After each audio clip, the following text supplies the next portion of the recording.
Welcome to the Paul Larry Show, where real stories unfold like a movie. This isn't just a podcast, this is an experience. Imagine curling up with your favorite book, getting lost in a story, or taking a long drive with a voice that pulls you in. This is what we do here. We take the stories of everyday people, the struggles, the triumphs, the moments that shape us, and we bring them to life. So sit back, get comfortable, and let's go on this journey together. Because every story has a heartbeat, and you're about to hear it. Welcome back, everyone, to the Paul Larry Podcast. I am your host, Paul Larry, and today we have a treat in store for you. I am honored to have a foundational guest on this show, my very own mother, Patricia Ramjan. If you're new to this show, just to know that this show is a show about healing, discovery. It's a show about just being authentic and being real. And it's a show about stories, real life people and real life stories. And this show is going to be like reading a book, watching a movie. You're going to come away with the imagination of listening to someone give their story in the most real and authentic way. I tell all my guests before every show, we're not here to sell books. We're not here to increase your social media presence. We're not here to gain followers. If you're coming here with the wrong motives, this is not the show for you. This is a show that you have to be ready to just be able to take off the mask. I am not a therapist. I am not a doctor. I am a patient in therapy, getting healing for myself. I'm currently months in. I'm going to the sessions. I'm putting in the work. And I started this podcast for people like me, finding their identity late in life, trauma, PTSD, whatever. And we're here to just rip the mask off, be ourselves. We are not broken people because we are people that have broken experiences in our life. And all we're trying to do is address those broken experiences to fix the areas that need healing or address the areas that need healing. But we are people that are, some of us are high functioning in some areas, low functioning in other areas, and we're just here to be real. And this show is for you. If you're someone that wants to strive to be better every day, that is unashamed and unafraid to take off the mask and just be real, this is the show for you. This is the type of energy that's going to be on this show. And the plan is on every guest, on every episode, I want my audience to feel like they just watched a movie or you just read the book on someone's life. And it's not through somebody else's perspective on how this person lived. It is through my guest's own experiences. And you're hearing it through their mouth, and it's unfiltered, it's real, and I am so honored. I'm so excited today because my mom is a private person and she don't let nothing out the bag. She's very private. She's been that way her whole life. And the fact that she agreed to do this with me, I was like, Mom, I'm gonna ask you some questions, and I don't want, I don't want to offend it. No, I'm gonna ask you some questions. I want you to be real. Like, it's not about offending anybody. And if somebody get offended, then they don't want to hear your true story. They want to keep you in the way they see you because that's what makes them comfortable, but that's not real. And if you give them that, that means you're not being you. You're still trapped in living the identity of people pleasing or making everyone else happy. And we're here to break free from that. So if you're a doctor, if you have put in the work already, if you're a patient like me, if you've never been to therapy, this is the show for everybody. I'm building a community.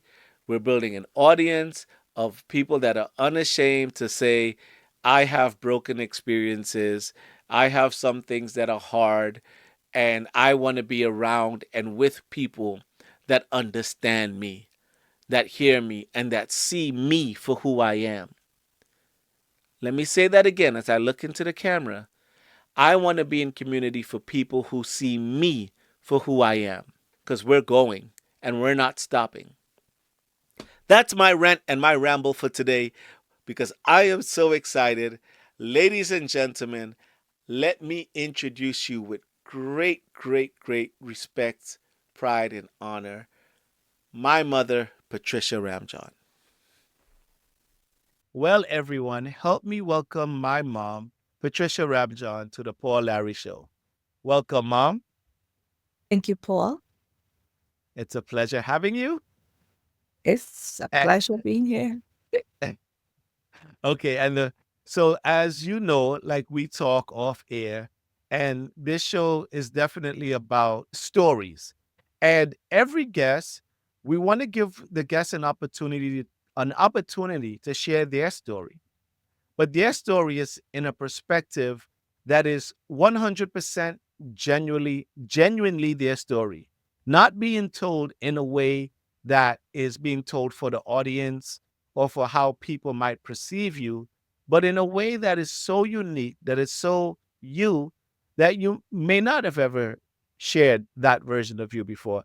And the Paul Larry Show is about identity, it's about discovery, and it's about healing, and it's about purpose.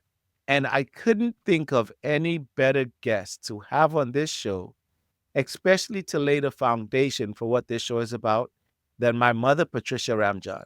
So, welcome again, Mom, to the Paul Larry Show. Thank you. All right, Mom, I want to start by asking you a question, right? Now, imagine me and you, we're not recording this show, we're on the telephone, we're talking. And I say, Mom, tell me about your childhood growing up. What was it like for you as a young girl overall? I did have a happy childhood. My, How's yeah, when I reflect, my childhood was very happy. now happy, when you say happy, what happy could mean so many different things. Like what's the overall, if you could describe that feeling of happiness in one sentence, what is that You know, feeling? happiness, you feel that you're surrounded by love, and every day you get to explore new things, and being a child is such a beautiful phase of your life, exploring and, enjoying life. And I think the most important thing is you're surrounded by love. Now, did you have both your mom and dad in the house growing up? Yes. And when you say childhood, are we talking about like what, from 1 to 5, 1 to 10? What age range are you describing? Almost. I think as I could remember as far back as probably 3.5, 4 to 5, What? Oh, you know. you can I could remember remember going that to, far back? I could remember my first day in school. I was born in Trinidad, and we call it private school because you would enter primary school at 5. So I could remember going to my little private school at that age. Now, how many siblings do you have? Altogether, my mom had 13 children. Hmm. Unfortunately, one passed. Mm, So right now, I do have 11 siblings. yeah, yeah. Rest in peace, Auntie Anne. Yeah, Mom, so in your early childhood, where were you in as far as in order? You were the first, right? I was the firstborn. Yeah, for Okay. my dad did have a son before he was married to my mom before they got married. But Hmm. for my parents, my mom and my dad, I was the first child. Okay. So what was it like as far as like your siblings and growing up in early childhood, being the oldest? What was that like for you? I mean, you learn responsibility at a young age because you are always reminded that you were the eldest and you need to take care of the younger ones. And, they were always calling you to, oh, you're the oldest, set a good example and, take care of your little sister, take care of your little brother. Hmm. So, yeah. And taking care of them, what was that? What did that look like? You know, as you mentioned, that my third brother, always remind me that he never, he went to school at 5, but he never stayed in his class. He spent that whole year in my class because he would cry and the teacher would tell him, oh, go, just go, because he would cry for me. So I had to do my work with him sitting by my side. So you were like a little mom. Yeah, yeah. A little more. Yeah.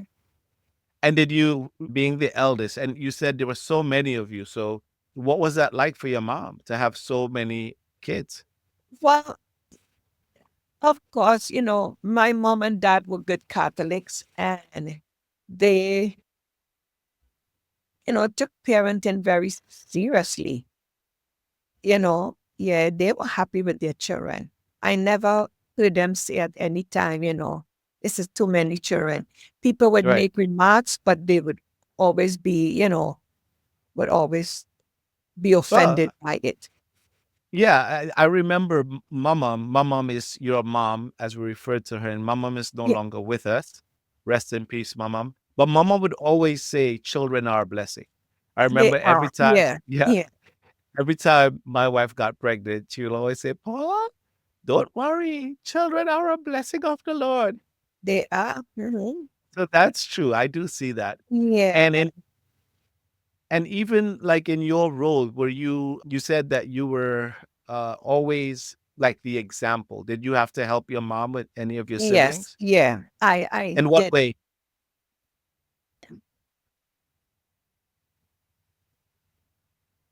Well, being the first, my sister came 18 months after me. My brother Oh, wow. came right after. So, there was always stuff for you to do. Take care of your brother. Help me.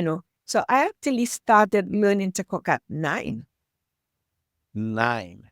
Now, were you just helping helping your mom? around and You were helping her in the kitchen at 9, or were you yeah, cooking? yeah.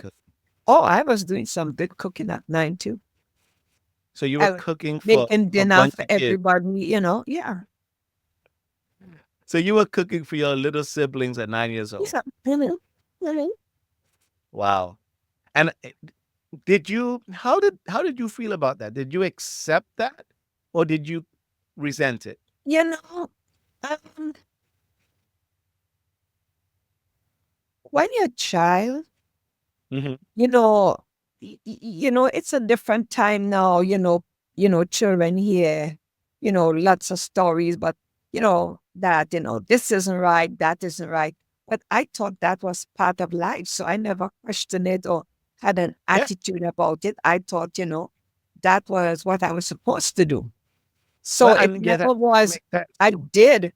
I did like to play. So sometimes I didn't want to be bothered with, doing chores. I wanted to play because I was still a child, you know. No, But it yeah, that was makes sense. nothing that would make me angry, and say, oh, Right. they're taking advantage. I just thought it was a part of life, helping and Yeah, when you're a kid, you don't really think of it like that. You just, if that's what it is, it is. yeah. You don't think like, as you get older, you look back and you see other people and kids, and you're like, oh, I didn't really.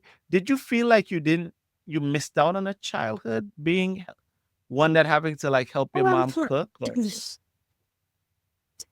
there were times that those thoughts came to me, yeah. but then I would always reflect on, but it has taught me so much. I can cook. I can, Mm, it to me, it turned out to be a blessing, you know. right, right, It was more a right. So you, blessing than a curse that I didn't have this, I didn't have that. These thoughts would come and you would hear people talk, of course, you would think, but then when you really think about life, you realize, wait a minute, I got a good head start on life. thanks. Yeah, mom. So I understand what you're saying. It's like you look back and you're like, at that age, most kids are playing and I'm doing that and I have to cook and this and that. but then you kind of found the silver lining. You found a blessing in, well, Right, right. had it, yeah, Yeah, I would not have been such a good cook. By the way, mom is an amazing, and I'm breaking it down like that, cook. Like, she is an awesome cook. So thank you, Paul. I could see why she's saying, well, yeah, other kids were out playing and I was cooking for my siblings, but she's looking at her life now saying, yeah, but had it not been for that, I might not have been the great cook that I am. So I do Yeah, understand that 100%. Uh, yeah. And I what think about it what to about be mhm. nurturing too. Yeah, kinda like that motherly role, right? Right, yeah. Like, you kinda had to be like a little mother early Mhm. in life. What about your parents in that phase of your life, in the early childhood years? Did they have a good relationship? Yes, my parents got married very young. And, when you look at marriage and you look at, you know, other people and when you compare, I would say they had a good relationship. They had a good Mm. relationship. When you say they were married very young, you being the first, usually when people or parents get married young, usually the firstborn is kind of like the one that they learn on. You know what I'm saying? Like, they Yep, learn parenting skills on that first. definitely, definitely. Yeah. Did you feel like you were like that, the one that they You know learned what, on? Paul? I had the advantage of my aunts and uncles living with us in the same home and being the firstborn, you know, the, I don't want to say spoiled, but you get a little extra I loving know. because my dad came from a large family too. So Mm. having, and he was the firstborn. So having his younger siblings and some of them live with us when I was that age, they made me feel sometimes like a little princess. So you're remembering not just the experiences you had with your parents, but there were, like, the village mentality back in the day with the aunts and the Yes, uncles, yeah, and you yes. felt that extra love coming in from the extended family, I, so to I say. did feel it. I could remember my uncle, he catching a little bird, and I don't know if he got into trouble. And then he roasted the little bird and he said, only you were to get out of my bird and stuff like that. Is but and even though at that age I remember it, the way he made me feel, I was special. Special. Nobody else was going to get out of that. S- Special, because you were like, for your, not your dad, but for your mom and their parents and their marriage life, you were the first child. Right, right, Right. right. So there was something special there. And you say, for overall, in that phase of your life, they had a good relationship. They were young. Yes, yeah, So yeah. probably I like think any so. young couple, they had to As learn. any young couple, they had their stuff, but I mean that's normal part of life, Yeah. Now They you were now learning you too. now you could process that now as an adult. But what about as a child? What about some of the things that they were learning? And if you was to put yourself back into Patricia, the child, if you were to put yourself back into that, did you have the same understanding? Or was there moments of confusion, hurt, or anything like that with You know, growing up with young parents? any child, it doesn't matter what argument your parents are having.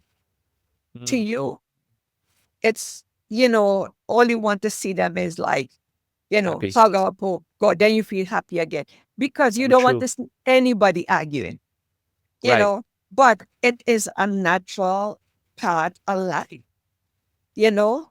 Yeah. And they Well, were and we no, could process.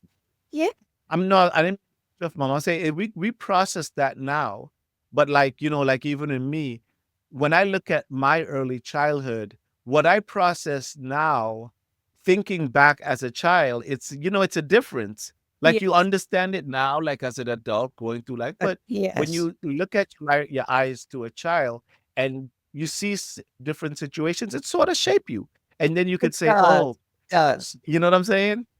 Yeah. Yeah. Was there ever an argument that stood out to you, or Yes, yeah, I could remember. And this is why I think sometimes we don't understand the dynamic. I could remember there was a time my grandma, she lived with us too.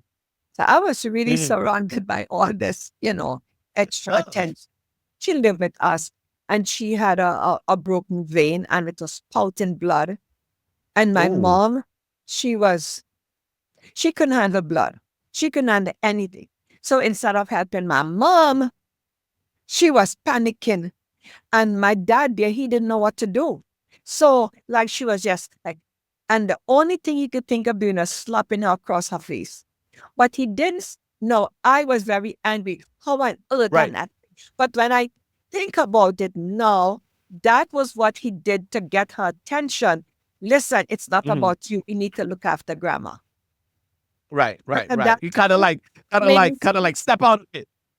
yeah, at that time I was really scared and I thought he was horrible. You know what I mean? And I was Right. upset because I didn't understand. Because if anything happened to us, her panic level was so thing. She couldn't handle blood. She couldn't see nothing. She would pass Mhm. out. And a lot of mothers do that. People tell me stories all the time. Their mom took them to the doctor and working in healthcare, I've seen that. A But husband bring a but you're child in and they're on the right. floor. Yeah. But you're But not saying that like you're not saying that like if that was some sort of pattern that they would you would see that absolutely not. that Absolutely was not. an If I isolated if incident. I can say that I ever saw my dad hitting my mom, I would be telling a lie. I've never seen Right. that. Yes. But And so mhm. that one time, and that was like, he's mean. But I didn't understand why he did it. What was your relationship like with your dad? You know, my dad, when I was a little girl, he was Mhm. very hardworking. It was all about his family, taking us for drive and stuff like that. He was very OCD with cleanliness and stuff Mm. like that. But I could remember I was, I always had a love for flowers. And I could Yeah. remember my mom Still do. telling me that was the first word that I said. So I would stand by the window, and if I see anybody walking up the street, hi, good morning. Can you bring me a flowers? I couldn't even say flowers. And I would ask people to bring me flowers. And I would go out and I would be picking anywhere I saw flower, I would be picking it. And one day, I think I was probably about 7 or 8, and it was lunchtime and I came home from lunch. School was close enough. So I came home Mhm. for lunch. But on my way home, there was this girl and she had a rose in her hand. And I told her, can I please smell your rose? And she slapped me. And I was so high, I started to cry. So I went home and my dad said, what's the matter? He was eating lunch. And I said, this girl who lived down the street, I tried to smell her rose and she slapped me across my face. And my dad put down his knife and his fork and he said, nobody's going to hit my child for smelling their rose. This child loved Mhm. me. He said, come with me. So he went straight to the lady's house, knocked on the door, and called the lady and said, what your daughter did was wrong. All she wanted to do was smell her rose. She would never damage that rose. And that made me Wow. feel very special. Yeah, Wow. yeah. So like in as you were growing up, right? And you start to move out of those earlier years in your life and your mom kept having more and more babies. And then you start to hit those, those very Teenager. crucial years, those teenage years. What was that like for you? Because I'm sure your responsibilities That might was, have grew. Paul, that was hard because I Wow. started high school Hmm. and like a private high school. And I could remember having to come home every evening and help with chores and help with making dinner. And Mm. going to high school, we had to walk. It was not like, oh, your dad dropping you to school. It was quite a way to walk. So I would come home and I'd be really tired and have home lesson. But, the need to help was so Great. thing because sometimes my grandma was there, sometimes she wasn't there. And if my mom is having a bad day with vomiting and stuff like that, because, almost every 2 years she was having a baby, you know. And in those days, I could remember her doctor was very Catholic too. And every time she went, and she would say, every time I went to see Dr. Charles and I was pregnant, he would kiss me on the forehead and say, God bless you, my child. You know, because, that's was their religious belief, that children were from God. It was very Yes. special, and Catholics in those days, they didn't really care much about birth control.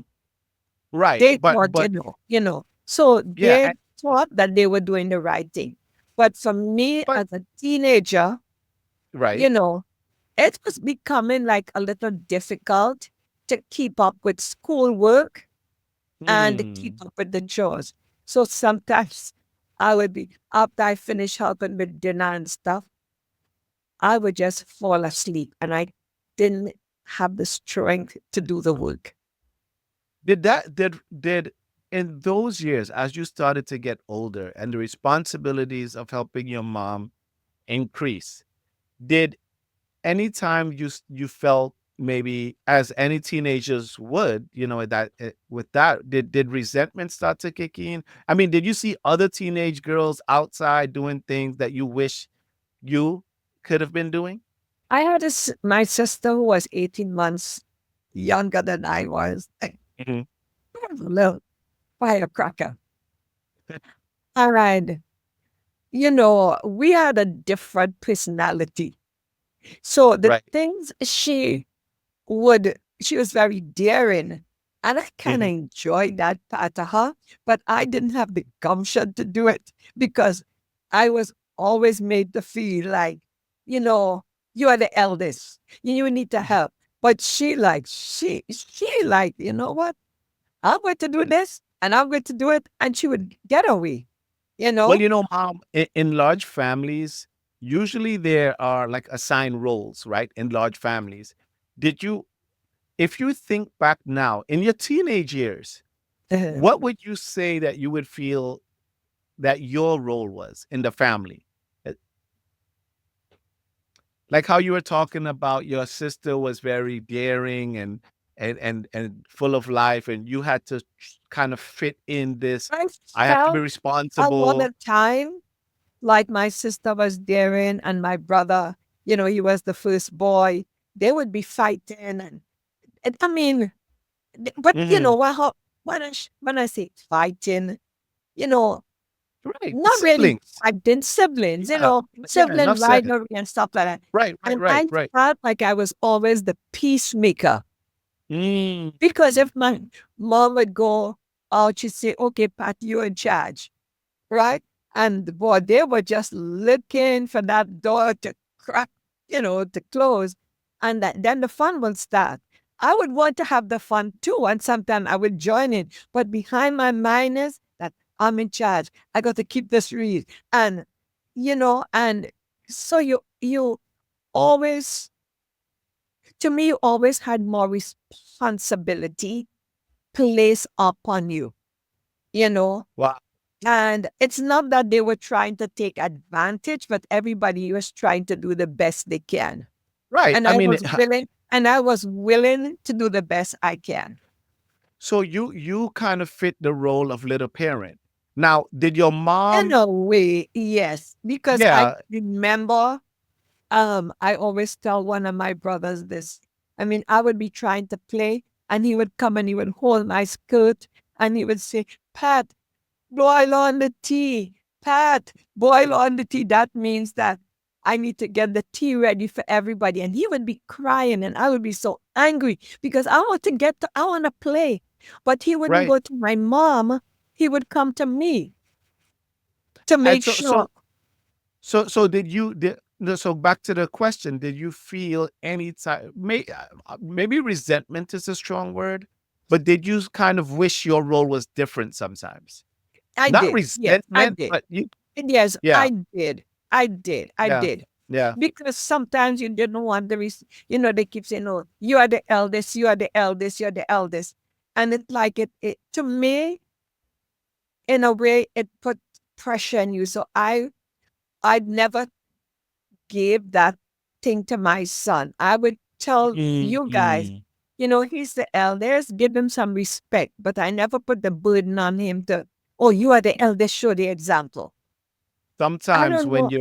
when you're like the older child, a lot of people say, "Oh, the oldest get spoiled." But there are some things that comes with the eldest that I don't think a lot of people talk about, and especially where, like in your case, where you had to help your mom because your mom was kept having babies and kept being pregnant, is that because you had to fit a role, right? And I don't know if this is you, so I'm not speaking for you. So you Yeah, tell me, because you have to fit a role, sometimes you don't get the same experience as the younger siblings that kind of get to be who they are because you have to be responsible. You have to set the example. I You have to agree. help your mom. So Yes. a lot of who you are sort of gets suppressed as you're fitting a role. Does that make sense? Yes. Yes. It does make sense. Yeah. Yes. Do you And feel that that was you? there were times I felt like that. So I could remember, when I went to England, I was able to leave home and go to Well, England to do well, nursing. That was well, a before great. right before, because I'm gonna get there now. I got some questions for you, Mom. And so we don't Okay. get to England. I just want to ask a couple more questions before we get there, because we're almost Okay. there. All right. As a teenager, before you went to England for school, did you have a social life? Did you have friends outside of your brothers and sisters? Not ready. No. Because Really? I'm not many. I didn't have a lot of friends because I didn't have a lot of time to socialize. Wow. Even as a teenager, I started going to church, you know, and I could Mhm. remember it was going to church, but coming back home and doing your chores. So to go to church, you had to do your chores, and my chores were usually cooking, you know, and Mom, making. so it's school, chores, homework. That was basically your teenage life. Yes, but my school, my homework, it really suffered because I was a lot of times too tired to even concentrate in class, you know, because uh, probably other people, I mean, at that time, a lot of kids were doing exactly what I was doing. Some of them were going home and helping their parents in the garden and stuff like that. Right. But for Because they me, needed your it was help. hard for me to handle the both of them. Yeah. I mean, and you look at teenagers now, like I can't imagine that because yes, she needed your help, right? But Yes. then, you're becoming who you are and your identity and stuff like that kind of gets lost in filling a role. Yes, yes, yes. And I totally agree with you. You know, I totally And agree with you on that. You lose a lot of your identity because you are trying to fit in and please, and you're not being yourself, you know? mm, did you meet dad as a teenager? Did you meet him in that phase of your life? No, I met him in church. I think I had just turned 20 Was or that 20. was that before or after England? That was, I actually met him before, but we Hmm. didn't have any relationship. You liked He him? used to tell everyone, he likes me and stuff like that, but I didn't really have it. You, wait. I seen pictures of that. That was clean now. He was clean. I mean, he was a little country boy, but he had a little Elvis thing Oh and a little yeah, suit. oh yeah, oh yeah, Was yeah. he, But when you I first met him, was he in ministry? no, no, no, no. He had just gotten saved, Mm, and but I wasn't really interested in any guys then. okay. So, but that was at church. So let me ask you Yes. a question. When did you, and I'm going to let the audience know this about you because this is, I think, a very important question. My mom has been the most consistent person of faith that I know in my entire life.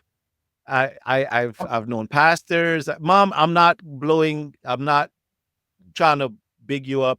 Yeah, Yeah. yeah, I'm not trying to big you up or anything, but this is a show about being honest and being authentic. yeah. So I'm not here to please the audience, and I'm not here to please a crowd. I'm here to talk, and hopefully what I have to say can help somebody. And the guests that I bring on, I have the same mindset. And the truth be told, you have been the most consistent person of faith I have known my entire life. And I don't, and I know you inside and outside of the home. You know, how you have different versions, people have different versions. And what you show outside the home as far as your faith is what you live inside the home. You're not this person that put on a facade when it comes to your faith. So the question I want to ask you, Mom, is when did you first come to faith in God? So it was like the walk in those days for me, it was like a new religion. You Mm, don't do this, you don't go to party, you don't go to bed, you don't curse, you don't drink, you don't that. A Christian. So that was, and you pray. So that was my walk. I know this was, Christianity is the best. We're not Catholics, we don't pray to Mary, we pray to Jesus. But when I compared, now it was like a religion, a what do good, you mean? a good religion. What do you mean? Like when you first changed from Catholic to Christian, Yes, I it was got just like baptized. a bunch of like rules, like don't do this, Right. don't do I that. was paying my tithes. I was reading my Bible when I can, going to church, listening to the pastor. Some of the things I really love makeup and stuff like that. And Right. and then the pastor wife would come and preach about people who like the worldly stuff, and she would take out all the chains and stuff. I would go to the altar. I would go and repent again. I'd go So back you and you you couldn't you couldn't wear like makeup and jewelry and stuff? no, no, no, no. Oh my gosh. Painting your nails were like Jezebel. You ever What's a you're like what's that? Jezebel, painted her What nails. But I just thought that what's a Jesus Jezebel? wanted us to look pretty What's a Jezebel? in the Bible because Jezebel painted her nails. She was like a prostitute or something? Yeah. She painted her nails or her eyebrows, something like that. No, no, she was Ahab's wife. Okay. So they always, No, nothing. Never mind. Okay, so what I want to go back to that though, like in your story, because the reason why I asked you about your faith is I kind of wanted to figure out where that came from, where that consistency, and what I'm hearing so far was that something compelled you to become a Christian, but you felt like it was just like a bunch of rules, like the rules and things to do and not do. right, right. To me, it was more like that. And So so you used to see that at church? but I never paid him any attention. Now, when I went to England, I was getting letters from him, and I still never used Wait, to. wait, wait, wait, wait, wait, wait, wait, wait, wait, wait, wait, wait. Hold up, hold up, hold up, hold up, hold up. Hold up. Yeah. Y'all was not dating before you went to No, England. no, no, no. He just saw you and he was just trying to get with you, but you were not that interested yet. Yes, And then you went to England. yes. Here's where as your son, and we've talked many times, and in putting together this interview, I just kind of process all our conversations. And I really wanted to put these questions to formulate like my interpretation of our conversations. Yeah. And what was that moment leaving for England for you? Was it happiness? Was it fear? Was it nervousness? Or a mix of everything? If you could go What back, is not it?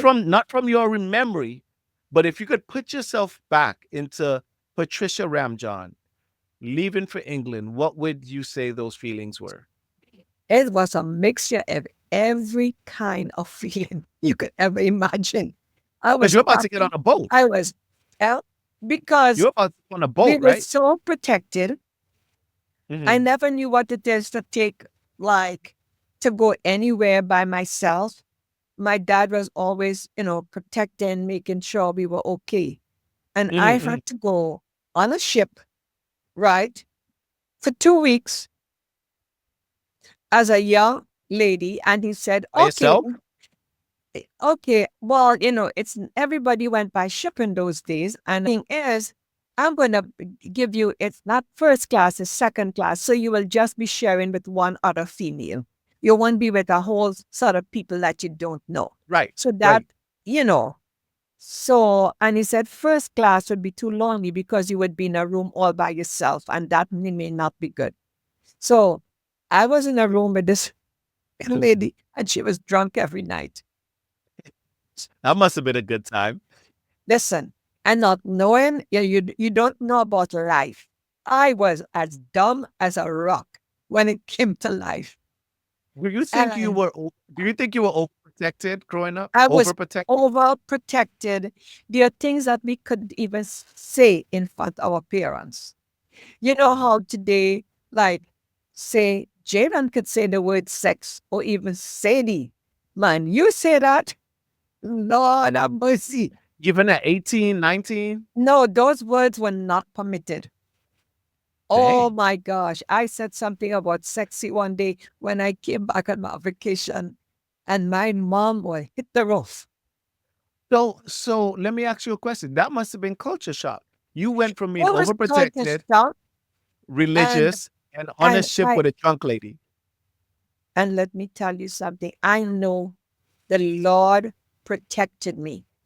I know God's hand was on my life because it was scary. Hmm. The things that I saw for the first time that I never knew existed in this world. I mean, it was like, and the first thing I started to pray. And then well, Lord, Oh, you you were are God. scared? I was scared. You didn't look I at was, it like okay, like no, it's- absolutely not. We were my scariest experience on that ship. The ship docked, and they say everybody had to leave the ship and go out in some part of Spain. And I'm with this lady, right? she And she drunk. was like, I don't know nobody else, but she was friendly with all like the chefs on the boat and all of that, you Hmm. know.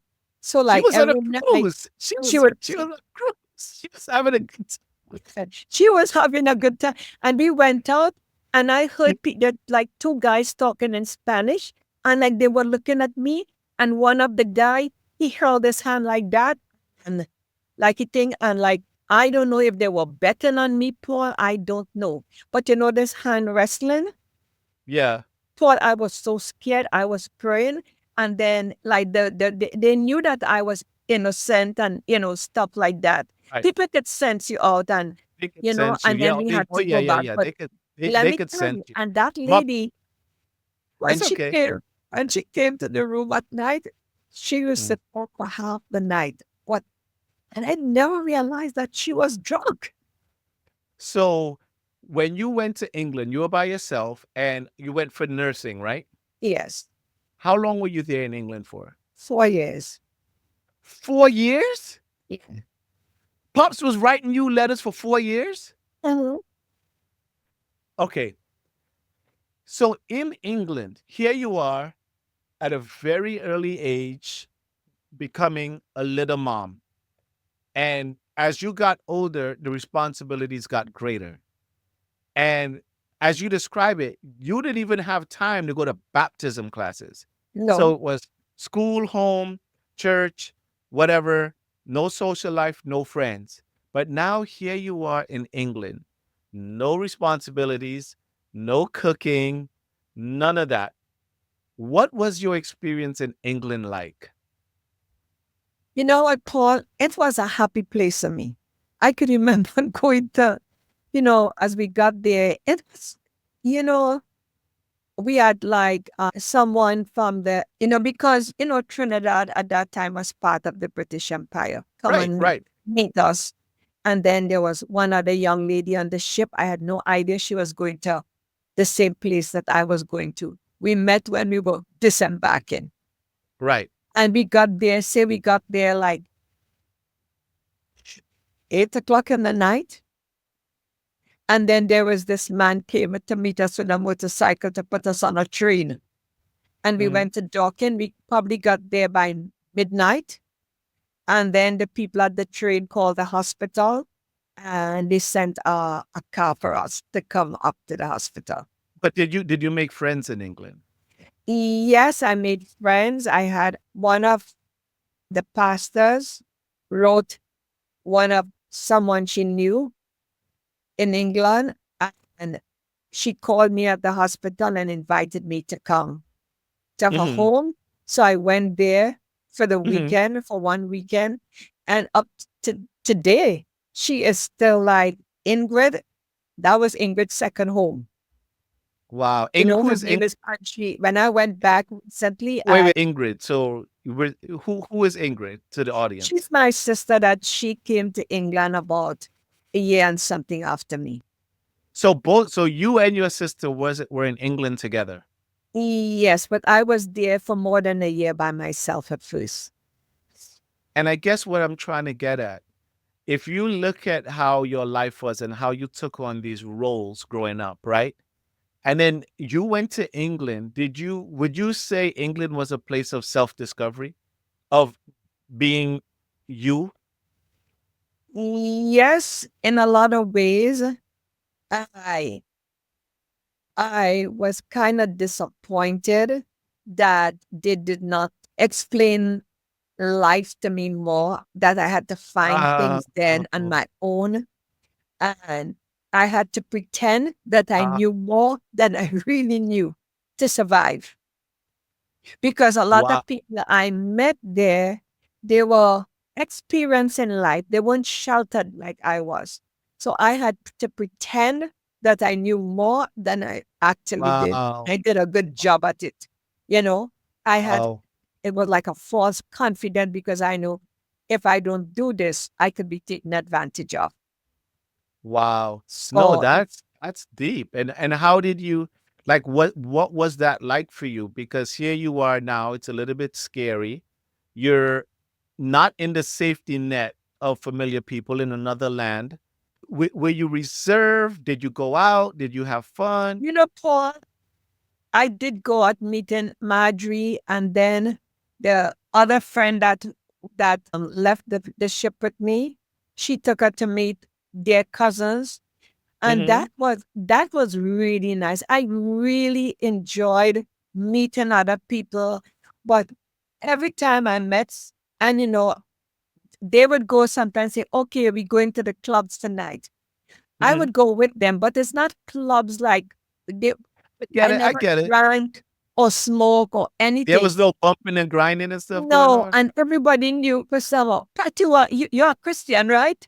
So for some reason, like I Bumping carried and that, grinding is not a new thing, though. I'm just and I saying. was always, Mom, always kind of sedate. Mom, but let me ask you a question. What did you learn about yourself in England that You you know, didn't? you know what I learned? I developed confidence in myself, and How I so? and I had a lot of time to think Hmm. and look at other people and see what I don't want to do, what I wanted in life. I had a lot of opportunity to think, and I think I kept myself because my sister makes a joke up to now. She said when she came, she was so happy. She was cussing at me. Was saying, "You great, you're so it's She she was was free, so happy and so free. She could have used any word she wanted to but you use. didn't. You didn't have a little of that in you, a sense of freedom, No, like. no, no. And for some reason, it never attracted me. And she said, but Ingrid, you don't have to curse. You don't have to use those words. But she She said, was like, "Bump I that." was happy. I was free. I could have used any word I was. But, Oh my but god! But you she, guys, you guys had was your little stuff. enjoying life. But I Good for always her. had, I think it was so like Ingrained. ingrained in me that as the Let me ask eldest, you a I question. still have to Were you set a still good example. were you still filling a role? I think I was always filling a role because I Mm. remember getting my pay and I would, okay, I will buy that. So when I send a box to mom, I buy her a spread, buy my brothers and sisters clothes and that. And I would be gathering things and ordering anything to send back packages home. So little parent. little Yeah, parent, you were I, you were it still never left me. wow. And It never. and coming out of like England, just one quick question: what was the party scene like? Like, what kind of music was playing in the club? What Reggae, was and I still love reggae music, and what I was the still like demographic? that. Huh? Was it them? Was it island Caribbean people or was it a mix of white Yeah, Caribbean, more island and Jamaicans, and European? but then they would always have like little parties in the house, and I like to dance. You know, Mom, so I have a question for you. And this question I want you to use imagination, okay? I want you to you can close your eyes, you don't have to close your eyes, but you're going to go straight to imagination. And imagine right now your front door open and in walks Patricia Ramjohn from England, the England Patricia Ramjohn. She walks in right now. Look over at the table. She's looking at you. What's your first reaction? What are you saying to her? wow. I because I got an opportunity to dress. I love fashion. And when I came back, like even my sister was telling me, I would save my money and buy the makeup and the fancy clothes and things. And that was like I was happy. I Who's was talking? Is she walking in talking to you, or are you talking to her? I don't understand what you Think about it for a second. She walked right now. You're not you're imagining. She Mhm. walks in. She's standing right in front of you. Who's doing all the talking? Is she talking to you, or are you talking to her? you know, I'm talking to her. What are you telling her? You look really nice. I love your clothes. I love your hair. You look really nice. It was I'm not like that. surprised. Yeah, man. Listen, I felt like, it was a new world open to me, a new world. I Tell was, me, Mom, but tell me something about that lady, English Patricia, that's standing in front of you right now. Tell me something about her. I saw life different. Like when I came back, like the things that I saw my siblings attracted to, I was not attracted to that. Hmm. You know, I would more like want to go read a book, want to, you know what, you know, think outside the box.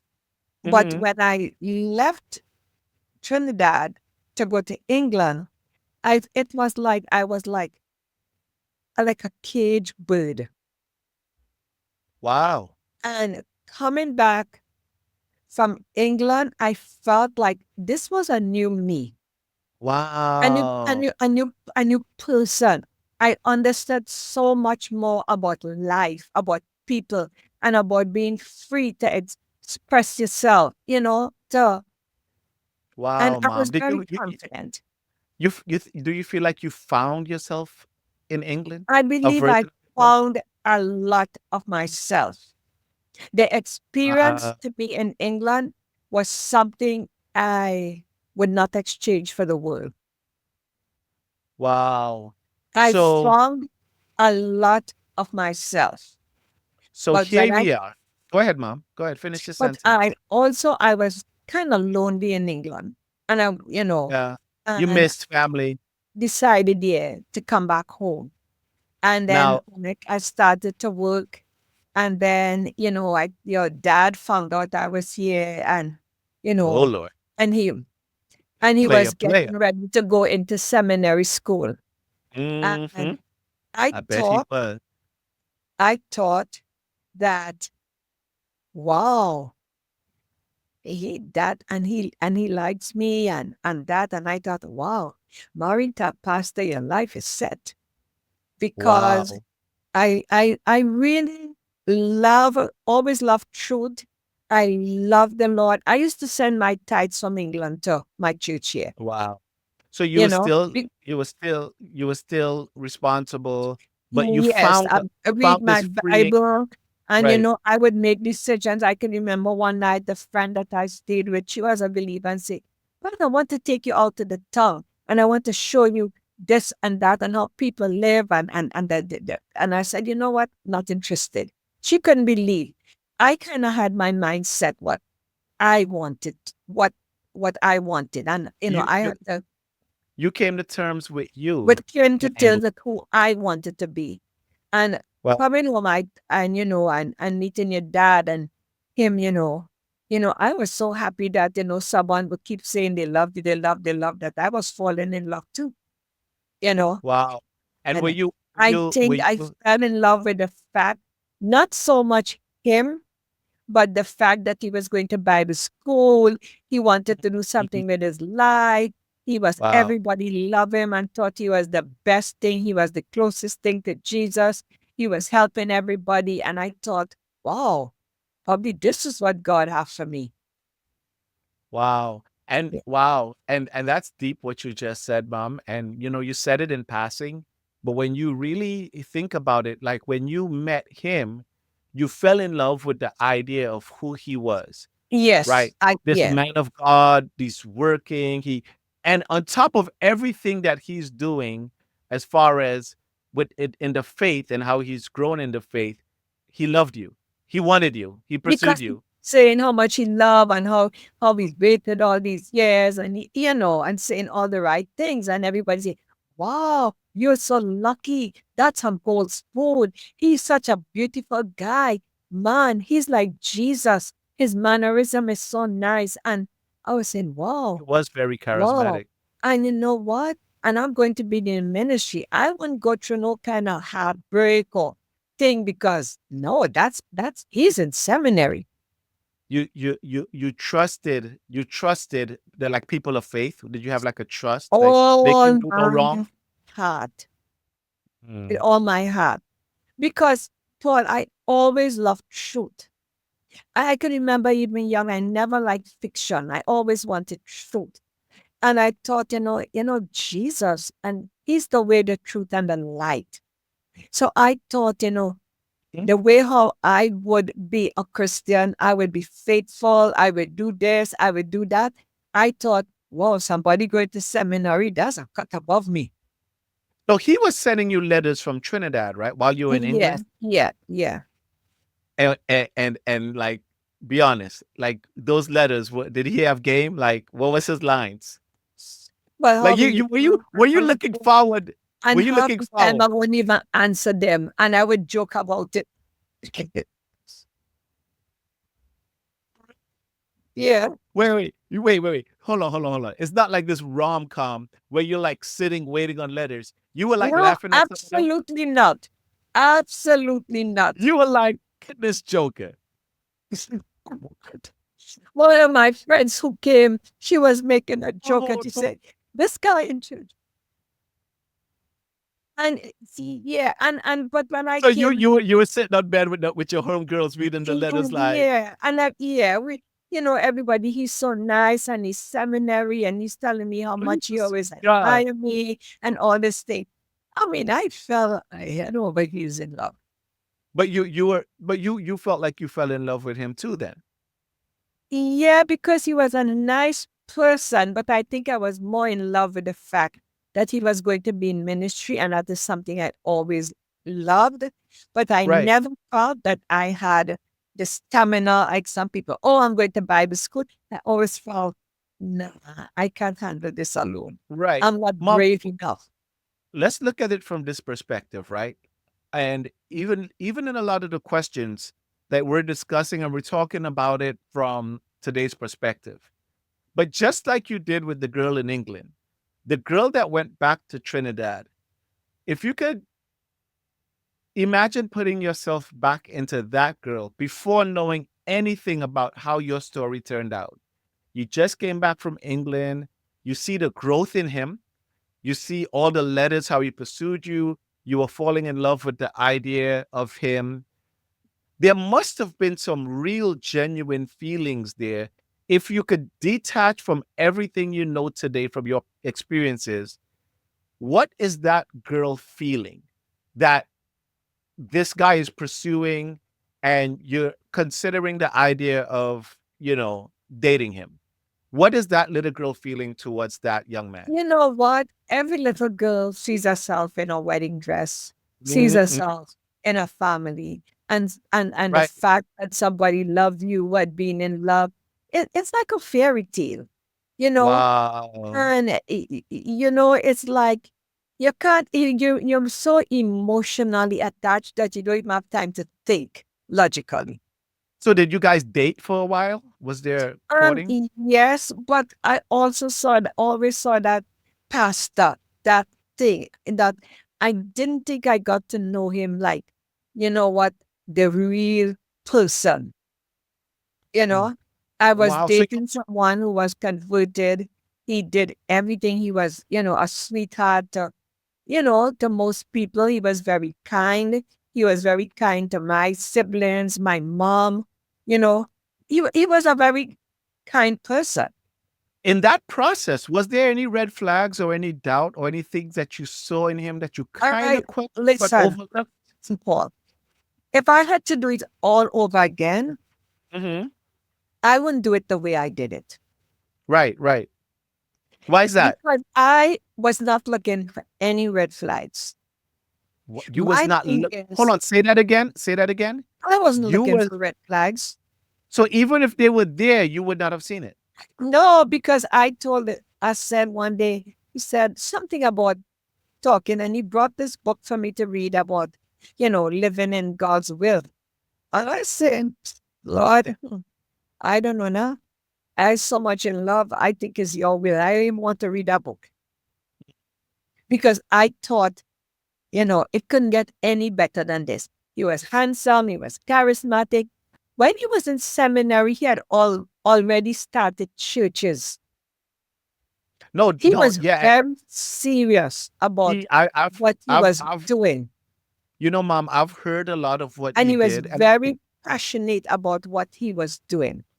I But think one day we're gonna sit down, maybe all of us, and have a show about that. yeah, But today, Mom, I want to focus on you. And yeah. can you tell me, did he propose to you? What was that like? Well, it wasn't like today when people go down on their knees and propose and all that, right? He just told me, "Pa, I would like to marry you." And I was happy. I was walking Y'all, on the, wait. Time out. Y'all went out for some roti or something, and then he just like said it like that? Like what? yeah, Like yeah. relive that conversation. I want to know how he did it. Like relived it. What were you in the car? Were you in a roti shop? Where were you? What was telling me that from day one. He always in love and I wanted to be his wife. So he didn't have to, I don't even think ever did like, oh, how would they do it now? And she said yes and proposed. That was not the way they Norm, did it in my time. like Patsy, will you marry me now? Something like that. I like, yeah. You know what? Uh, I like her. I like her. And I think he wrote a letter to my dad. okay, that's what's up. Yeah, That's he what's did up. that. Yeah, yeah. Now, and then wedding night.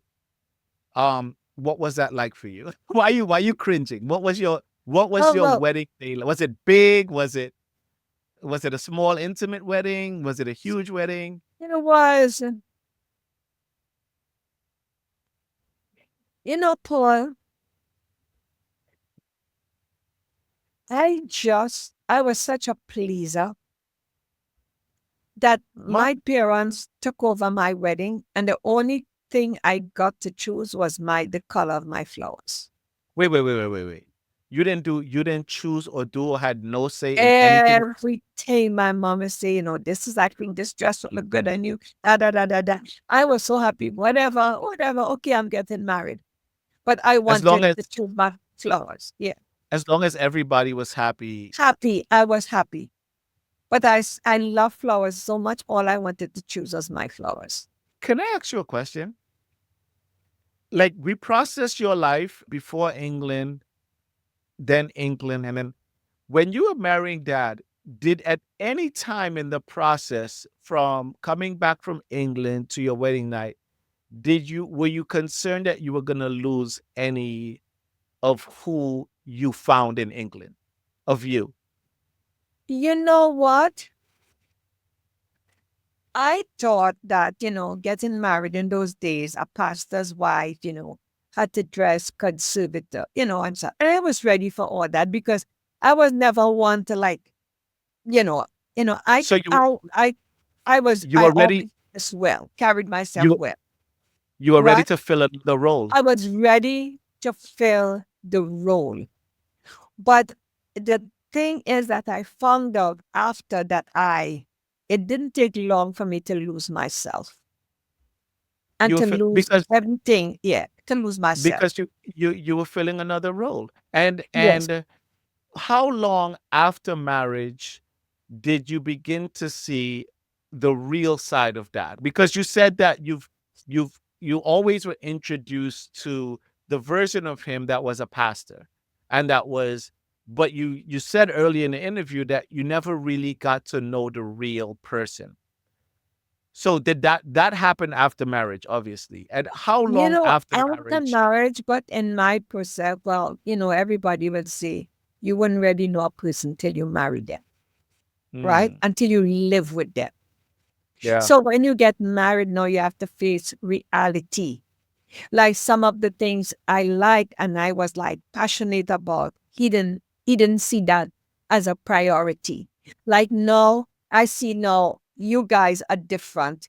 You will prioritize the needs that if your wife said, Paul, I would really like to have these things in the house. You would say, let me make that a priority. He was not like that. And it's not because he didn't want to be like that. That is how most men were like that. But And did I you make believe they him were not taught that. These are some of the things that when you go to seminary school, I think they should teach you. You're getting married, let's do counseling. We didn't go for counseling. right? But did you make him your priority? I made him my priority. I made him my priority. So the same So, role, as cooking and taking care of, and yes. Now did you I made find him my priority. And my priority was to please him at all times. And the same way you please in your parents and that, you you feel happy when he is happy, but not considering like, is he saying, like, how was your day today? Are you okay? And stuff like that. No, it was always, how can I make him happy? so in So your like he became my God. That's and why God and God in his wisdom and God in his knowledge, the Lord saw that I had a need in that area. He had to allow things to happen to burst that from under me. Where, as I said before, serving the Lord, going into the ministry, to me it was don't do this, don't do that, don't do that. But when I really found myself in Christ was when your dad fell and I became disappointed. And I felt like, everybody I knew had disappointed me in some way. And then is what do you when, wait, back up. What do you mean by that? what I mean by that is, I thought being married to a Christian, a pastor, I would have a life that I would have no disappointments, you know, because you see all around you, in Trinidad those days, sometimes the men would have a little girlfriend at the side and stuff like that. And I felt I was safe from anything like that. So I made marriage, and as some the time I got married, I was pregnant one after the next. So I didn't even have time to think. It was just fulfilling the role as a mother, fulfilling the role as a pastor's wife, trying to make your husband happy. God had, God doesn't like idols. But I think I have a different perspective, if I may. Uh-huh. Well, for example, did I know from my experience growing up in the house, because I can only talk about from when my memory started. Yeah. I know there was a lot of blame, lots of blame. anything that went wrong in the house, right, it was your mother, your mother, your mother, your mother. And then I know from your life, there's Yeah. always been a lot Mhm. of blame put on you. Like a Let me ask you a scapegoat. question. Going back even before dad, were you in situations where you were blamed for things growing up? Yes, yes, yes, Can you yes. speak on any of it? Or are you comfortable speaking on any of it? Um, I don't want to speak about details, you Right, know, right. but there were incidents that I was blamed for a lot of things. And I didn't know how to handle it. So I became like a pleaser, always trying to please because it was very easy for people to blame me. And when they blame you, how would you respond to blame? Well, after a while you get numb to it. Is like that's that's probably a part of me, Can you I know? tell you my perspective? Yes. And in this interview, it's different for me because I'm interviewing my mom. So I have a unique perspective on putting the pieces together from my lived experience and from Yeah. conversations with you. And like, one of the things that you said that I thought about was um, we didn't go into detail about your relationship with dad, and we're not going to. Yes. Yeah. Those are details that I process with my therapist and that you Yeah. process. And this story is about you. And some of the things could be so overwhelming that the story could turn into about him, and we don't get to learn about you, Patricia. Right. Right. So unique perspective that I have is you were saying like, I made him an idol, I made him a god, and because I did those things, God allowed it. And I kind of don't agree with that. And I'll just tell you my perspective. Mhm. I feel like because you've always took on blame and sort of become a scapegoat, dad made you a scapegoat, early childhood made you a scapegoat. People that takes on the role of a scapegoat tend to always find themselves at fault when things go wrong. They take on this guilt. Right. And the choices dad made in marriage was that of free will that God gave us, right? God gave Mhm. everybody free will. Dad chose in his free will to make some choices that were not healthy and were not good and were bad. And as you, how I see it, as a scapegoat, anything that happened that goes wrong, you find a way to take guilt. Well, you know what?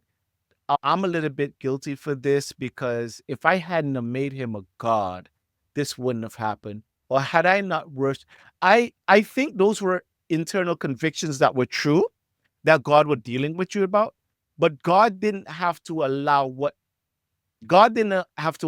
that to get his point across to you. God can convict us on our knees with not Yeah. without that. You know what I mean? So I just want to just share that perspective with you. I don't think that it was a punishment for you um making him bigger than God. God could have dealt with that in any other ways. I think that was his choice. I think that was the choices he made. And I'll give the audience who may be lost as to what's going on and where's this interview going. Life was difficult growing up with dad, and there was a side of him that was different that a lot of us have to heal from, and it was violent. But I will say this: my dad is no longer alive. Mom, he's passed. And in his last days before he passed, he apologized to you. Like in the last 3 months, I don't think there was a day that went by without him Yeah. apologizing, right? Al- Although us kids did not get what we didn't get the apology, we all made peace knowing that you got the apologies. I mean, I remember walking in the hospital room and he was singing I'm sorry. Like he was just to you, Yeah. and it was weird, but you had a very difficult marriage with dad. And I just want to leave you on this interview before we go on to the next phase of this story with the perspective that you didn't do anything to deserve that. And coming out of the life in which you grew up, taking on a role, finding yourself in England and then losing yourself again in marriage, right? When dad passed, I saw a version of you starting to come out and blossom. Maybe it was that girl in England coming out again. And um, I would say this, right? When dad passed, and sorry, I know it's your story, but I want to share this to let you bring it home. Dad was sort of like a pack rat. I don't know if people are familiar with Sanford and Son, but dad, our house was like junk, was like the junkyard. The minute we came back from the funeral home, there were garbage trucks picking up the junk. There were cranes. The roof was being done. Central AC was being put in. The tiling, the floors were being redone. Within the span of maybe 30 to 45 days, that whole house looked like a complete different house. It became Patricia. Can you speak of that part of Patricia that may Yeah, have been I suppressed with a often, lot of hardships when he was alive, but what came out of you after you God know, took that home? I when I reflect, I always think about my son David. Hmm. After dad died, he said to me, "Ma, now dad is with the Lord, right? There's a death unto life and a death unto death." Hmm. He said many people after they lose a loved one or they lose something, they go into like, look at me, da da da da da da da da da da. Da." He said, "I can't make you choose, but I would prefer if you choose life because your dad is gone now. You know, we love him, but mom choose life." And that really hit home to me. That kind of put a little fire under me. You know what, Lord? I thank you. All I was thanking God for was that, Lord, I know He made it to heaven. Lord, He made it to heaven. Lord, I thank you. I have the assurance and the confidence. But Lord, what do you want me to do now? But And mom, I had a peace and excitement. Lord, I am here now. I am your daughter. I am your handmaiden. Lord, what do you want of me? The mom, first thing I thought of, okay, start cleaning out all the yeah, thing. Yeah. Lord, how but can we make this place pretty? And it was like the Lord was just telling me, next, next, next, next, that. And in no time, I went back and I looked at that house the other day, and it was we left something beautiful, but you know? how long was that girl suppressed? You were married to dad for how many You years? see this 40? girl? This girl was suppressed long before I got married. This Wow. girl was suppressed not just in marriage. The Lord took me to England to show me what normal people Mm. live, but then I went right back into it as I got married, right back into that thing. And probably I could have done better, but like I didn't know how. Yeah, There's there's no community that you could go and you can reach out, and there was no community like, how do I handle this? What do I right. do? It was like trial and error. It was like an It everybody I saw came from some kind of dysfunction. It was You know, it was difficult, mom. It put it like this. It was so difficult that I have to skip over that entire phase of your story so I don't disassociate. But think about it, right? And there was a time where dad left, and here you are, 7 kids by Mhm. yourself. And you know what's funny? And I told this in one of my sessions with the therapist. I told her, and this is selfish for me to say, and I know for you, you're going to be like, wow, it was so difficult for you. I remember what it was like. It was beyond poverty. And for my older brothers, they knew a side of dad that I didn't know because I felt like my memory started at those very difficult times. But for me, when dad left, it was you going to England. I felt free. I felt that's the time that in my life where I felt where free to be me, to run and play and I felt like I did not have to play a role because I felt like when he was there, I had to play a role. Does that make sense? Yeah, because, he was going through a difficult time in his life, Hmm. and everybody felt the brunt of it. But Everybody you, felt the brunt of it, even you guys, you know, yeah, because he needed help, he needed therapy, he needed treatment, but there was nothing available. yeah, So yeah, if you look back today, it was he needed help. We felt the brunt of what he was going through. We had no resources. It right. was, I had to cry out. That was the time I learned to cry out to God. That was the time I saw the hand of God. God, Ghana gave me. That was the time I really developed a relationship with my God. That is Well, the here's time I knew to get up, to seek God, to pray on my knees. I could remember my son would have a complete nap on my back while I was on my knees. I And the thing remember, is, I I did not remember. have much support. Even the people in church, I felt abandoned. You Can I know, say something about therapy though with the people in church? You told me the other day, because we were talking about therapy, and it's no secret, right? Mom, I tell you all the time, I think you, those, for those times in your life, and even childhood, that I think you should go to therapy. And it's something we discuss. And one of the things you told me, you say, Paul, in those days when therapists weren't available, that God is so good that God gave people giftings. And there was this church lady with, I yeah, think her name was Sister Joseph, where she yeah. used to come all the time. And I remember you and her would talk for hours. She might have been a therapist. She God, was, because she said to me one day, I saw her hat coming up the road and the I remember tears that was hat. running down my eyes. And you guys know I'm not a crier, right? Nope. And she said to me, if you don't stop crying, I wouldn't come back. I dried Mm, my tears quickly. She always had on a red hat for the sun. And she would sit with me and she say, you know why I she was come like a every saint. day? Because I don't want you to go crazy. So she didn't even know God was using her as a therapist. And And she would she sit was and talk to me. she wasn't sent from the church. She did that on her own. She did that on her own because one day she told me, she said, I was getting ready. It was prayer meeting. And somebody asked me, where you going? And I said, going up to see Sister Rav John.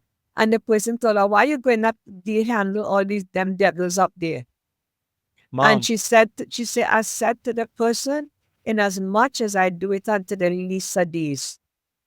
And she came. And she came, and it was hard for her to tell me because the person who told her that was someone in authority. And she sat and she was quiet and she was looking. And then she said, I need to tell you something. And she told me. So, to me, she was like an angel. God said was sending this angel every day to Ma, just minister to me.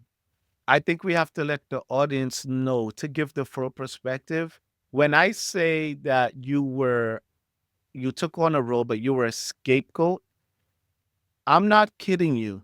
When whether it's my dad, that everything that happened in the house, your mother did it. It's because of your mother. It's because of your mother. I remember when dad left the church and he fell from the church. He was this pastor. You were like shunned from the church. Yeah. You were spoken badly about, and he spread a lot of lies and put the blame on you, and you were abandoned. You People that you were close to abandoned you. Even and you just took it.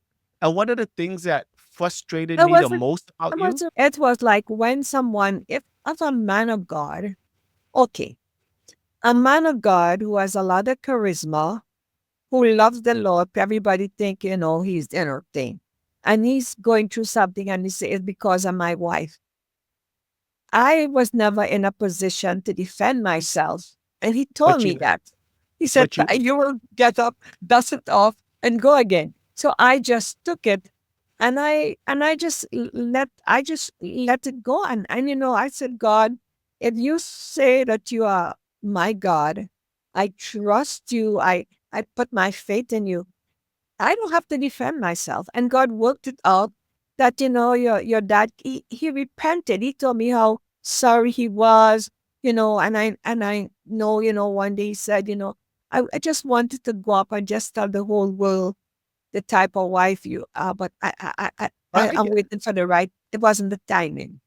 I get it, mom, but I want to speak to one thing, right?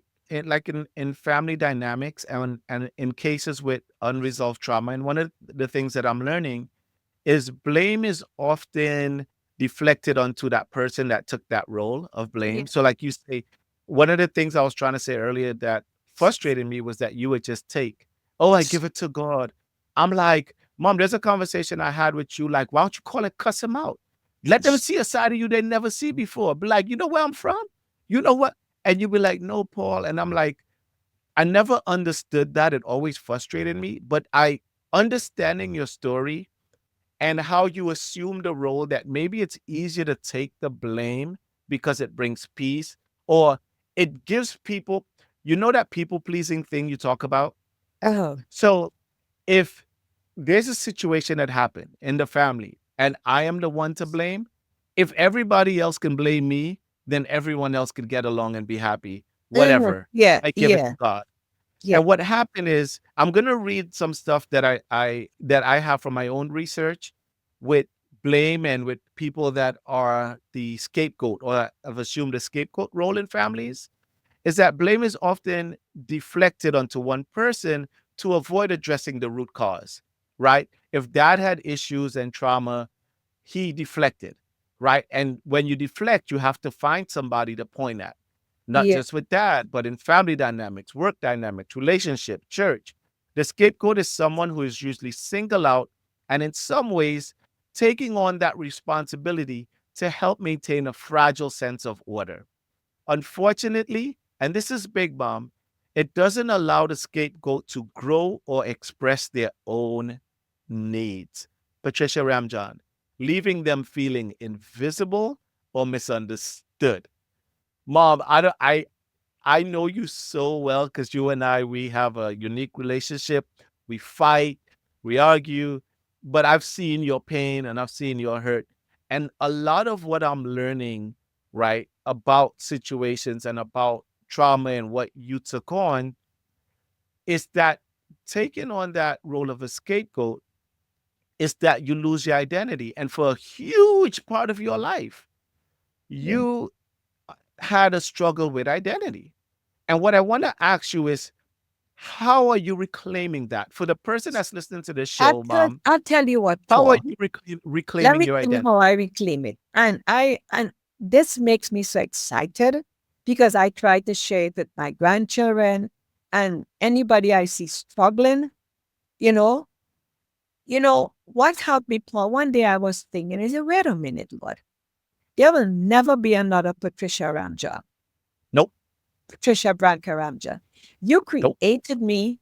I was born 3 pounds, 3 3/4 ounces. I survived that.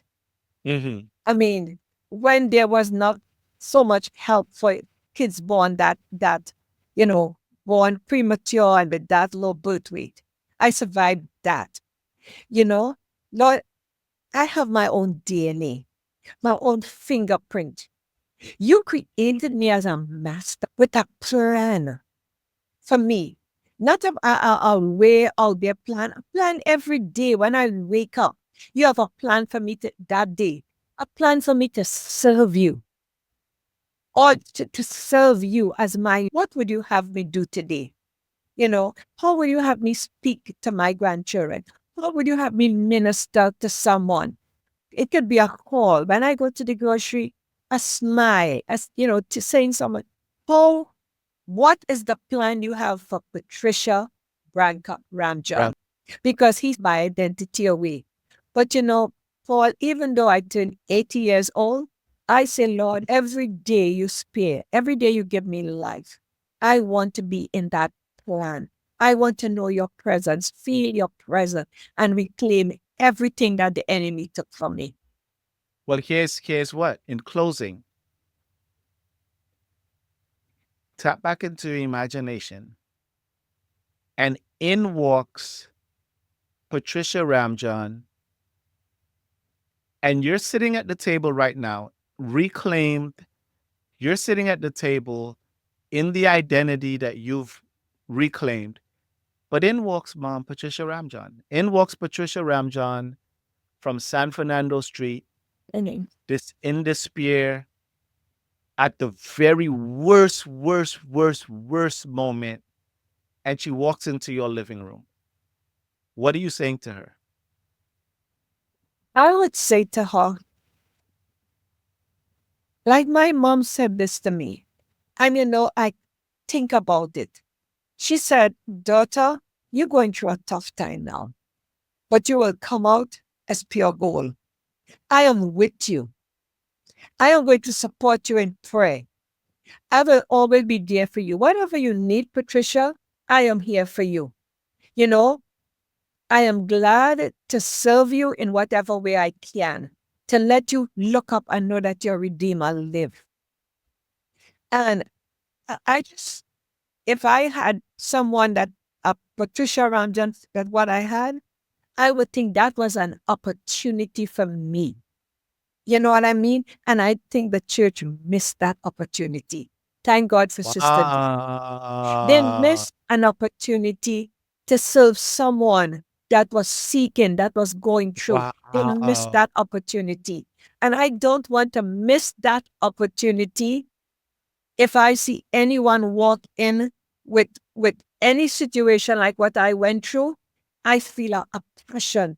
How can I comfort this person and point that person to that Jesus whose love is more than they can ever imagine and think about. And his promises are yea and amen in Christ Jesus. He will never fail you. You And know, then all those that Patricia Ramjohn, and if this gets aired, and when this gets aired, there is might be hundreds, maybe one person, or maybe 1,000 Patricia Ramjohns that's listening to this that are in the same boat as the person you just spoke to. You can relate to them, right? I really thank God. God will always send people in your life. I thank God for the people. Today I look back and I love my in-laws. I thank God for, some of my in-laws, they were really there for me. And I thank God. Like, my little sister-in-law, Lima, today, I don't even look at her as a sister-in-law. But she was, she came and said, Pat, I'm with you. You will always be my sister-in-law. That remained with me forever. These are you know what I mean? Like the sister Joseph, like, Onelia, they came and they ministered to me. But to say the church itself, like look into the pastors and some of them, no, they missed the opportunity. So you're saying sometimes you can find God in the people around you, and Yeah. sometimes they'll be the people you least expect. You least expect. The people that you least expect, because the people that you're looking to because of their titles and stuff like that, they might have the title, but they don't have the presence of God in their life. So, but God will always find a way. And some of the people he uses sometimes are not even believers. So, And that final is one question. of the things Mhm. that really hit home to me, that made me realize that you have to love people. You have to love people. You have a bond with the body of Christ, but every single person on planet Earth, Jesus died for them. Final question, Mom. Final question. Who is Patricia Ramjohn? Patricia Ramjohn is a child of God, that God has spared my life and have a purpose. And my heart's desire is to serve him every day, that when I stand, he will say, well done, Pat. Welcome. Welcome, my good and faithful servant. I want to serve it. It may be just a meal. It may be just a smile. It may be just doing this.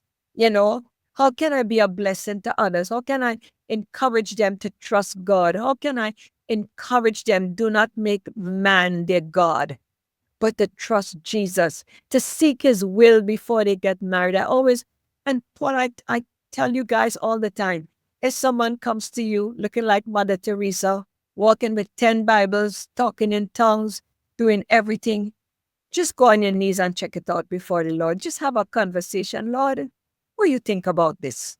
That's If wisdom right somebody there. prophesies over you, just go and say, Lord, person prophesied over me, but what do you think about this? You created me to have communication with you. You wanted fellowship with you. What do you think about this? So I believe there's nothing too small or nothing too big that we cannot take before the Lord. And he's That's wisdom right good there. and he's great. And I'm not perfect in any way, but I know where my perfection lies. I know he's And faithful. and He's and faithful and he's merciful. And I love him with all my heart. And you know what? I look back and I say, if the devil had a part in this, Lord, I thank you that you have tried me. And you know, Lord, you didn't let me down. Now I go out that people say, you didn't turn 80. I say, yes, I did. They say, I can't believe it. It is only by the grace of God. Because I said, okay, Lord, you said when the husband of the you forsake you, you become my husband. Let me tell you, it I know how no better husband than Jesus. He takes care of me. He well, I takes see care of Patricia. me. Oh, That was a loaded answer, and I love every last minute oh of it boy, because that's true. And that's guess what? probably I'm And guess talking too what? much. Oh no, no, no, no, no, no, no, no, not at all. That is Patricia, and it's not a role. You're not playing a role. You ain't No, nobody's scapegoat. you You're know, not nobody people pleaser. You no. are I am happy with who replaying God created me to be. I'm a masterpiece. unapologetically. And Unapologetically. I love who he created me to be. And if there are anybody say, what's your regret? And I said, you know what is my only regret? I didn't realize how beautiful Jesus was for a long, long time. If I had And to he's live not my life over again and I knew the things that I know now, I think life would be different because every little thing I would say, Lord, what do you think of this? You know, because, once you do that, even if something doesn't work the way you want it to work, you can say, God, I give you thanks. How would you get the glory in this situation? wow. But Wow. I had to struggle a lot and that is what I pray for the body of Christ, that they will be more sensitive and supportive. All right. Well, Mom, thank you for joining me on the Paula. This to me was, if this is what the show is going to be like, it's going to be a great show. And I am honored, honored, honored to have you as a Thank you. guest to share your story, open up and you're such a private person, and to open up in such a way, Mom. I'm extremely honored. Thank you for being one of my very first guests. Thank you. What a great, great interview that was. And I'm just so happy that my mom was able to open up and share as best she could, and just learning about her life. And one of the things that I learned about her life, in knowing her and hearing her story, is two things that really hindered her from knowing who she really was. At a very early age, she fit and played a role in her life to take care of her family and help her mom. And two, there were moments in a story that parts of a story that she didn't share and couldn't share, but my mom definitely took on the role within her family dynamic as the scapegoat. And you see where that carried on in life because it was an identity that she took on. And even for me, seeing it and knowing what I'm learning now and seeing it as I grew up in life, and seeing that she was a scapegoat for so many, my dad and just people around her in her life, and she just played that role. She just took it. It was a label on her that she took for herself. And even as You see, she talked about the hardships, which was difficult for me. We didn't even talk about what that 40 years was like for her with my dad. And I think that's something that we have to process with our doctors. But the way we got through that, the way I got through that without going into details, without disassociating and trying to stay on the story of focusing on her, because sometimes the situations that took place can overpower the conversation where all the attention can go on that situation or on him and you never really get to focus on her. And I just wanted her to know that this is about her. This story is about her and no one else. So the fact that we were able to navigate that and still stick to her story, because the most important part of that story for me was England. Was England. Honestly, I think my mom first discovered, or sometimes I think we always know who we are, to be honest with you. Deep, deep, deep, deep down, we kind of know who we, I think we just suppress it. I know for me personally, it was just suppressed. And it's discovery, but it's also bravery. It's also like being brave to like own that person to the point where, like I said, like you don't, if nobody like it, you could kick rocks. And if you love me and you here for me, you will ride this journey with me. And I feel like England was that for my mom. And when she went back to Trinidad, you could see where she kind of went back into the role of being that mother figure. She has to take care of my dad, and then had 7 kids, and then had to take care. And there's so much of that story that was not shared that there will be a part two. I'm telling you right now, there will be a part two, and that part two is going to be healing for so many people. But it has to be where we get healing for ourselves first, that we could share it in a way that can heal others. And I think that part two will get into her life as a mother with the 7 kids and what that was like. But I'm just so happy that we got to focus on her and hear her story. And I see you, Patricia. I see you. I see you. And I'm so happy and grateful that you were able to share that with us. And another thing about her losing her identity outside of, the scapegoat was playing the role of little mother. She was little mom. She was she became a mother in a way by cooking and taking care of the needs and playing the role as that you have to set the example as the eldest. You're held to a different standard because if they did it or if they did something and you did something, you should know better because you're the eldest. And for a lot of older siblings out there, you know what that feels like. And sometimes it feels like you're not seen. So I know this her story could be relatable to so many people out there. I hope it helped you.